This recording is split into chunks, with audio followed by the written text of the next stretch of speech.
को मुल्क की जो सियासत है वो लम्हा लम्हा बदल रही है। इस वक्त की जो अपडेट्स हैं वो वज़ारत आला से उस्मान बुज़दार ने इस्तीफ़ा पेश किया है और ये ख़बरें हैं कि परवेज़ इलाही को पाकिस्तान तहरीक इंसाफ ने वज़ारत आला देने की जो हामी ठान ली है, अब उनको मिल जाएगी। हमारे साथ मेंबर सूबाई असम्बली हैं जावेद अख्तर अंसारी साहब, इनसे सारी सूरत जान लेते हैं। सर, पंजाब में तो आपने बड़ी गहरी नज़र रखी हुई हैं, चीज़ें अब वापस आना शुरू हो गई हैं। सर, इमरान खान गेम में वापस आ रहे हैं? बिस्मिल्लाहिर्रहमानिर्रहीम।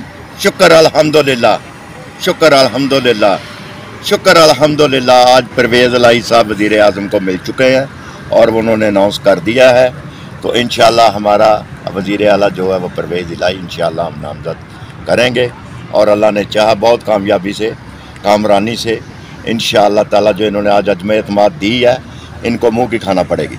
अंसारी साहब, एक और बता दें कि जो माइनस बुज़दार की रट लगा रहे थे, चाहे वो तरीन ग्रुप था या दूसरे ग्रुप थे, वो भी अब ठंडे हो जाएंगे, वापस आ जाएंगे? मेरा ख्याल है इनके आने से आ जाएं तो वो अपना हमारी पार्टी का हिस्सा है। हम ये नहीं कहेंगे कि उन्होंने पीटीआई के अपना प्लेटफार्म से इलेक्शन लड़ा है।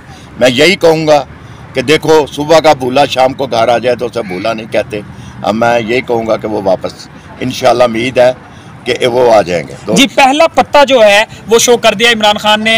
जावेद अख्तर अंसारी साहब हमारे साथ मौजूद थे, अपने ख्यालात का इजहार कर रहे थे कि पंजाब में जो तब्दीली आ रही है उसके ऊपर रद्द अमल दे रहे थे और अब इत्तेहादी जो है वो वापस आएंगे हुकूमत के साथ और एक अच्छा कम बैक है। इससे अब लग रहा है कि जब वोटिंग होगी तो हुकूमत जो है वो दोबारा जो है को टफ टाइम दे सकती है अपोजिशन को, जो अपोजिशन एक दावा कर रही थी कि नंबर गेम उनके पूरे हैं। इस वक्त सूरत हाल बदल रही है।